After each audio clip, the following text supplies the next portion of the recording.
Վաշինգտոնում այս օրերին գումարված ամենամյա միջազգային կրոնական ազատության գագաթնաժողովի ընթացքում ելույթ է ունեցել նաև փաստաբան Արամ Վարդևանյանը։ Նա խոսել է Արցախում իրականացված էթնիկ զտման, ադրբեջանցիների կողմից վանդալիզմի ենթարկվող հայ հոգևոր եւ մշակութային ժառանգության մասին, ինչպես նաև Բաքվի բանտերում պահվող հայ ռազմագերիների եւ եկեղեցու պաշտպանության համար կալանավորված Սամվել Կարապետյանի նկատմամբ իրականացվող ապօրինությունների մասին։ Անդրադառնալով Հայաստանի կառավարության կողմից ծավալվող հակաեկեղեցական արշավին, փաստաբանն այն որակել է որպես աներևակայելի երևույթ։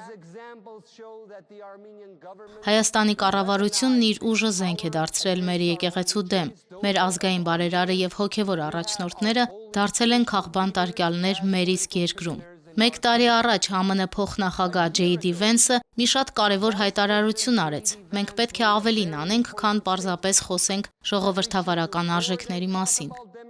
Մենք պետք է ապրենք դրանցով։ Ես հավատում եմ, որ այս բանաձևի միջոցով հնարավոր է հաջողել։ Իմ փաստաբանական 15 տարվա պրակտիկայի ընթացքում ես երբևէ չեմ տեսել կրոնական ազատության նման ակնհայտ խախտումներ, ասել է փաստաբան Արամ Վարդևանյանը։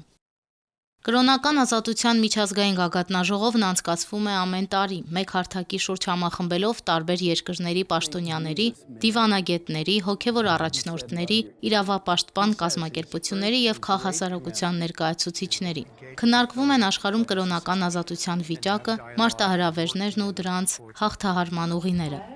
Այս տարվա քննարկումների ընթացքում հանդես են եկել Հայ առաքելական եկեղեցու Ամերիկայի արևելյան թեմի ներկայացուցիչներ, այդ թվում Թամար Փուրութը եւ Նինա Շավերդյանը, ներկայացրել են եկեղեցու նկատմամբ իրականացվող հալածանքները։ Հիշեցնենք, որ անազատության մեջ գտնվող Բագրատ arczepiskopos Գալստանյանը օրերս նամակ է ուղղել գագաթնաժողովի մասնակիցներին եւ ԱՄՆ փոխնախագահ J.D. Vance-ին, ակնկալելով պատշաճ ուշադրություն եւ արձագանք հակաեկեղեցական արշավի նկատմամբ։ Եկեղեցու հոգևորականների դեմ շարունակվող հալածանքների մասին էին օրեր առաջ ահազանգել նաև քրիստոնեական համերաշխություն միջազգային կազմակերպության ներկայացուցիչները, իշխանությունների միջամտությունները համեմատելով խորհրդային դարաշրջանի բռնաճնշումների հետ։ Անուշ Առաքելյան, Եկեղեցական կյանք։